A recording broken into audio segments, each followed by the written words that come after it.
Ignition. Liftoff. Falcon 9 has cleared the tower.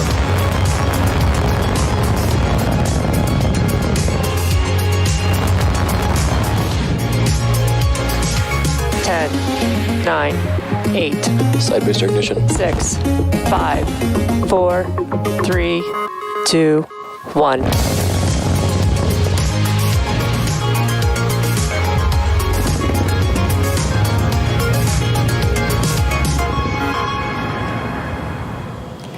On your screen is a live view of Falcon 9 awaiting its 6:11 p.m. Eastern Time launch from Space Launch Complex 40 at Cape Canaveral Space Force Station. Good evening and welcome to our launch coverage of COSMO-SkyMed Second Generation FM2 for our customer Thales Alenia Space. My name is Jesse Anderson and I'm a production engineering manager for Falcon here at SpaceX, and I'm joining you today from our SpaceX headquarters in Hawthorne, California. Our payload today, COSMO-SkyMed, is the first Earth observation constellation of satellites operated for both civilian and military purposes to help monitor the environment, including the prevention and management of natural disasters. It's an Italian satellite constellation owned by the Italian Space Agency and the Ministry of Defense. Now, we'll have more on the capabilities of COSMO-SkyMed a bit later in the webcast. And for those of you who have been following along, you'll know that we had to stand down from our first 3 attempts earlier this week due to unfavorable weather at the launch site. But however, as you can see on your screen, we've got some great weather and some clear skies. Unfortunately, we do have a no-go on the range at the moment. The Coast Guard is in contact with a cruise liner that is heading towards a no-go zone, and they're working on clearing the area. So we'll get an update on that in just a few minutes from now. But in the meantime, let's take a moment to get more familiar with the Falcon 9 rocket that you see on your screen. Our 2-stage liquid-fueled launch vehicle stands 70 meters tall, which is equivalent to the wingspan of a 747 jet. The bottom 2/3 of the vehicle are what we call the first stage. Now, this is the portion of the vehicle that's covered with soot from its previous 2 Falcon Heavy flights in 2019. Last year, 29 of our 31 launches were flown on flight-proven first stages, or in other words, over 90% of our launches last year were on first stages that had flown before. The first stage's primary role is to accelerate all the way to the edge of space with the help of 9 Merlin engines. And then there, it will drop off the second stage, which has the payload attached. Now, the first stage will then make its way back to Earth, where we will attempt to recover it back on land at Landing Zone 1. And there's a beautiful view of Landing Zone 1 there with some clear skies again. Now, if you turn your attention to the section above stage 1 and the black carbon fiber interstage, you'll see Falcon 9's second stage. About 2.5 minutes into flight, these stages will separate from each other, and the second stage will ignite its single Merlin vacuum engine to carry itself and the COSMO-SkyMed satellite to a polar sun synchronous orbit. The COSMO-SkyMed satellite is safely enclosed inside of the payload fairing, which is that large nose cone structure at the very top of the rocket that you can see there on your screen. The fairing halves we are using today are flight-proven, and we'll be attempting to recover them again once they make their way back down to Earth. Now, we are approaching the T-minus 12-minute mark until liftoff. The Falcon 9 team began their final checks at T-minus 2 hours, and most recently we completed the ground team pull to proceed with propellant load and launch at T-minus 38 minutes. Now, we begin prop loading at T-minus 35 minutes, and Falcon 9 is a bi-propellant vehicle. That means that we use 2 propellants, a fuel and an oxidizer. For Falcon 9, our fuel is a refined form of kerosene, which we call RP1, or Rocket Propellant 1. Our oxidizer is a super chilled liquid oxygen, and that's what we call densified LOX. So when it's fully fueled, Falcon 9's first and second stage combine to carry over 1.1 million pounds of propellant. And we'll burn through most of that in the 8.5 minutes that it takes to land the stage and get the second stage into its initial orbit. Now, currently, fuel loading is complete on the second stage, while loading continues on first stage until about T-minus 6 minutes. Liquid oxygen is still loading on both first and second stages as we speak.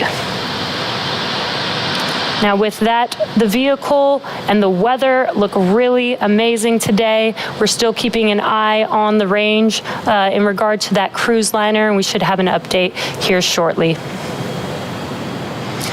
Now, as mentioned earlier, our mission today is COSMO-SkyMed Second Generation FM2 for our customer Thales Alenia Space. The constellation is owned by the Italian Space Agency and Ministry of Defense.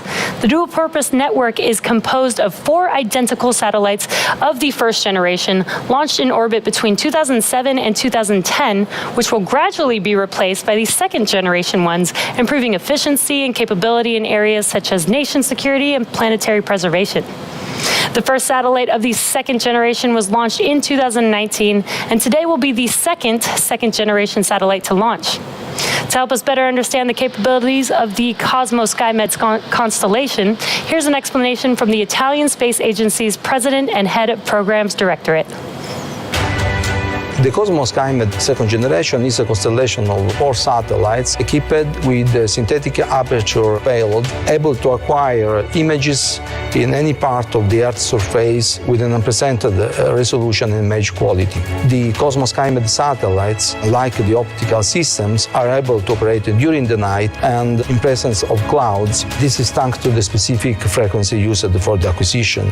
The antenna is totally new and is able to acquire simultaneously images at a very big distance between them, and the data acquired contain a lot of new information with respect to the past generation.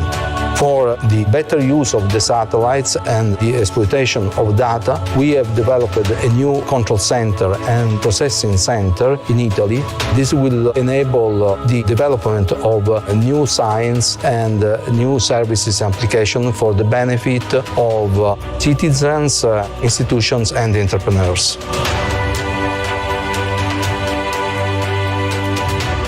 COSMO-SkyMed constellation is not only a very important technical instrument in the field of Earth observation, but is also an important support to the strategy of Italy to international collaboration. Thanks to COSMO-SkyMed over the years, and even more will be in the future with the enlargement of the constellation, we can establish collaboration with other countries to share use of data provided by the constellation and to enlarge the coverage of the planet with other instruments offered by partners. I'm talking about so far, for example, Argentina. We plan in the future to do collaboration with Israel and so on. Also very important is the fact that we use COSMO-SkyMed as third-party contributor to the Copernicus program of the European Space Agency and European Union. In this way, we offer important strategic and precious data to collect with our constellation, also to other partners, to other producers of data, for the benefit of Europe and the rest of the world. Thales Alenia Space is our customer for tonight's mission, as well as the prime contractor responsible for the entire system. Here are a few words from their CEO, as well as the CEO of Thales Spazio, which designed and built critical ground and in-orbit support and operations. The launch of COSMO Second Generation Second Satellite is a cornerstone in the entire COSMO-SkyMed program. The program started in 2007 with the launch of the first satellite of the first generation. Thales Alenia Space is the prime contractor, and we are proud to bring to space a new systems architecture, technologies, and operational capabilities. Full polarization of the sensor enabled to sense the Earth with unprecedented performance. Agility of the platform is really important to add new operational modes, and ultra-fine resolution is extremely important to monitor the planet. COSMO-SkyMed is a key program to monitor our planet, to sustain new services and applications, to bring information about the evolution of our planet. For COSMO-SkyMed Second Generation, Thales Spazio provides digital ground segment, integrated logistics support, and maintenance in operating condition. Right after the launch, we will take care of the injection of the satellite in the final orbit and in-orbit testing. Through IGEOS, our subsidiaries that we have established with the Italian Space Agency, we have in charge the receiving, the processing, and the distribution of data worldwide. COSMO-SkyMed Second Generation is a true generational leap in technology. Through its performances, we will feed our applications, and it will be a great contribution for the sustainability of the environment. We are currently at T-minus 5.5 minutes from liftoff of the Falcon 9 carrying the COSMO-SkyMed satellite, and we're progressing into the final stages of the launch countdown. And again, we are keeping an eye on the range. The Coast Guard is working on clearing out a cruise liner from the no-go zone at the moment. Now, next up, we will see the retraction of the trusted structure next to the vehicle known as the transporter erector, or the TE. And that is that structure to the left of the vehicle that you see on your screen. And in preparation for retraction, the TE clamps will open, and then it will begin to pull away from the rocket just slightly. And at T0, ground hydraulic systems will pull the TE even further away from Falcon 9 as it lifts off. We're just about 30 seconds away from those clamp arms beginning to open on the vehicle, and you can see it just below that fairing on your screen. That's where the clamp arms are on the TE. And the weather today, as you know, the past few days has not been great, but today it is all clear and looks amazing over there at the Cape.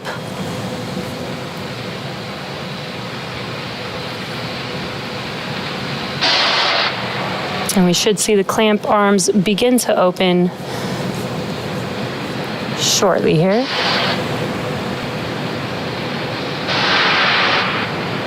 And it's very slight, but you can see those clamp arms opening up on your screen. Once these open, then the TE can begin to move away from the vehicle. Now, the TE is used to roll Falcon 9 out to the launch pad, and it raises it to its vertical launch position. It also routes power, fluids, and communication to both the rocket and the satellite. The first stage is connected to a launch mount at the base of the TE, but the structure is hinged and will retract away from the vehicle in preparation for launch. And you may hear the TE referred to as a strong back from the nets. And it's very slight, but you can see the TE moving moving away from the vehicle.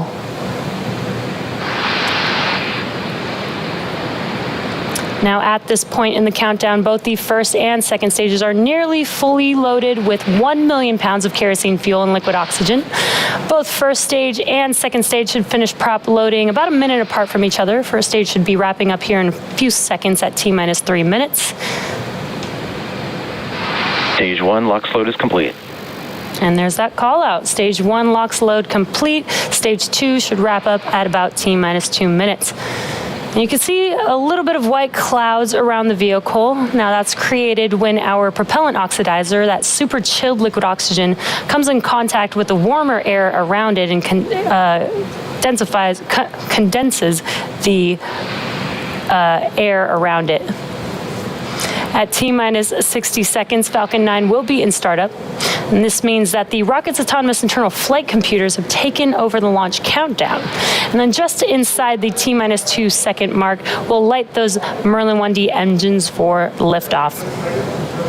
Now, the COSMO-SkyMed satellite continues to be healthy, and the Falcon 9 team still tracking that the range with the Coast Guard with that cruise liner in the no-go zone. If for that reason we do not launch today, we do have a backup opportunity tomorrow at the same time, but weather is still looking amazing over there at the Cape. So with that, we're proceeding into the last couple minutes of the terminal count. Stage 2 LOX load is complete. There's that call out that stage 2 LOX loading is now complete on the second stage. That completes loading for both first and second stage. Now you can see some venting there on your screen. That is the clearing of... Closeouts has started. That's the clearing of the LOX line on the transporter erector. And around T-minus 1 minute, Falcon 9 will take over the launch countdown. And the flight computers will begin to execute stored programs to prepare the vehicle for flight.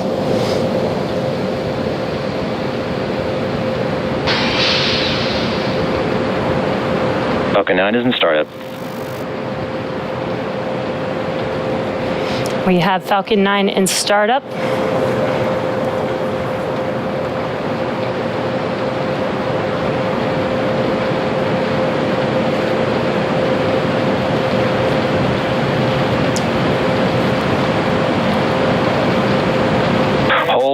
Hold. Boarding the launch auto. It's launch director calling a hold. We have a red range for a fouled range with a ship in the hazard area.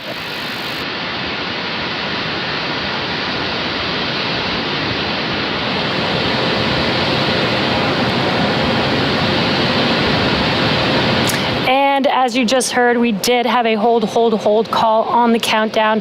That is because we had a watch item with the range. We did have a cruise liner making its way towards the no-go zone that the Coast Guard was unable to clear out in time for T0 today. But again, as we mentioned, we do have a backup opportunity tomorrow, so we will try one more time tomorrow. The vehicle is still healthy, the payload is healthy, everything was looking good for an on-time liftoff today, aside from the range. So we will try one more time tomorrow. Thank you for tuning in, and we'll see you again soon.